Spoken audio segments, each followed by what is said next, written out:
We gaan eerst naar een filmpje kijken van de Rotterdamse Metabolisten. We hebben gedurende het proces van de IABR geconstateerd dat er ook in Rotterdam een aantal ontwerpers, opgeleid in Rotterdam, ontwerpers zijn die de afgelopen jaren dit gedachtegoed al in hun werk incorporeerden. En zij zijn zo vrij geweest, zo enthousiast geweest om zichzelf via een filmpje te presenteren en te presenteren als de Rotterdamse Metabolisten. Dus we zijn in full swing al en de ontwerpers nemen ons mee in hun denken.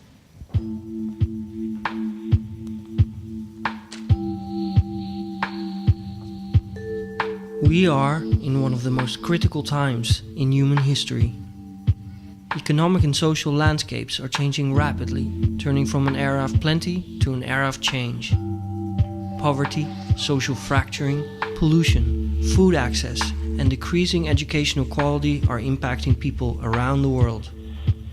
It is in our cities that this change is most visible, and this requires us to rethink the design and the transformation of the foundations of our society. Rotterdam is one of the world's largest harbor cities. It is the gateway to Europe for major energy and material flows, and with its surrounding greenhouse agriculture has an immense ecological footprint.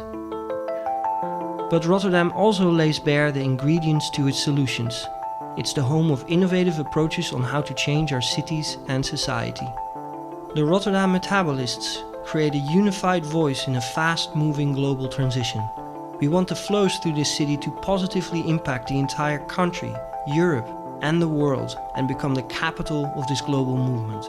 We're a group of people, designers, that are interested in how things work, how the systems work, how actually stormwater flows, how energy flows and make our city. But somehow we gave that away to engineers actually to kind of solve these systems for us. And I think what we're doing as the Metabolists is actually taking these systems back into the realm of design. And we actually say we also understand how these things work, but we can design with them.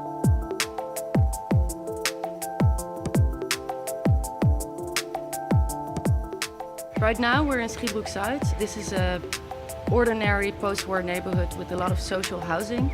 And with a group of 20 people we designed a plan, a 20-year plan, with steps to transform this area. We looked at water, we looked at energy, we looked at light and money and culture flows, and we reconnected them so that all of the values would improve and we could find new initiatives that could flourish within that network. We always try to transform those existing neighborhoods, not demolish them, but transform them into better living environments. That is very important right now when there is more and more scarcity on the level of resources, but also the distances are becoming bigger and bigger, and we can bring, let's say, food production really close to the city and really close to the people.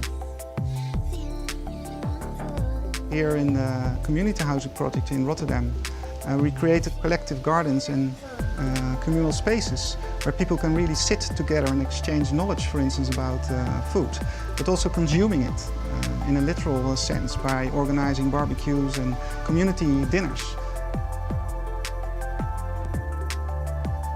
Ecology informs the way we look at the city. We look at the city as a socio-ecological system with which we can interact, in which we can make interventions so as to make it more resilient. Urban agriculture is agriculture in service of the city. It's agriculture that goes to places that are under-cultivated, like for example rooftops or derelict harbor areas or extensive green space in the outskirts of the city. Brings together all these things that are separated in the city and makes them mutually beneficial in a way that helps the city become more resilient and more interesting, more beautiful. There is a climate change that says that we get more and more rainfall in the years to come. Therefore, the city has to adapt itself to severe cloudbursts, large amounts of rain. One of the things that the municipality right now does is, and what you can do as a conventional engineering solution, is make storage basements, underground storage basements. These actually are solving the problem, but they're really expensive. 90% of the time you don't use them, and actually nobody gets to see them. And one of the things we came up with is why not store it in an open space so that the 90% of the time that it's not stormwater storage, it's an enjoyable public space. Our aim is not so much to create objects, we're not so much interested in that, but it's to translate systems into good public space. Generally, the buildings and products around us are designed with a single purpose and generally very limited lifetime. An example, for instance, are the windmills that create our sustainable energy. Even those have waste afterwards. We see those flows of waste and actually use them to transform them and create new value with them. We take the windmill wings, put them in different positions and create a new multifunctional use for them, and by that giving them value. The transition towards a bio-based economy is not just about a quest for resources for energy, but it's a quest for resources in general, so also for building materials. And I think the gas receiving station behind us here is a very good example of using bio-based material. It's made of hennep fiber and bioresin. The chemical formula of natural gas consists of H's, C's and N's, and each of these panels shows exactly this chemical formula, but it's made out of bio-based material. So in that sense it gives architectural expression to the transition from fossil to bio-based.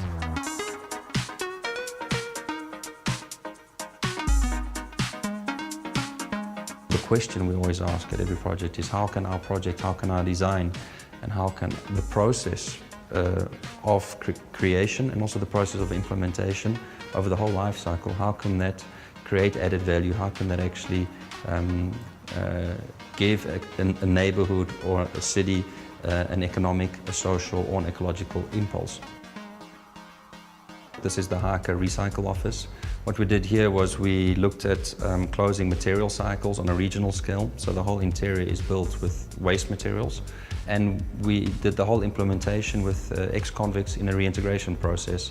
So it's built with unskilled labor. In that way they learned new skills and got closer to a job.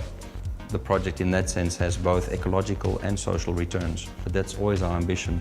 It's not just about aesthetics, it's about aesthetics with substance. For the metabolism of a city, the exchange of information but also of products and flows is very important, and that's why next to designing we also build platforms that actually make the exchange of these products possible. The urgency is not yet as dominant or as felt as in other countries, but there is a growing urgency in the sense that the European Union is creating directives regarding energy and resource use, which will make it imperative for all architects and urban planners to work in this way in the future. So maybe you could say what we are doing is actually creating building blocks which we can share with other architects, other urban designers. I think the Rotterdam Metabolists can be a very interesting learning environment where all these experience and methods, they come together and we can share them and apply them for these relevant questions that there are.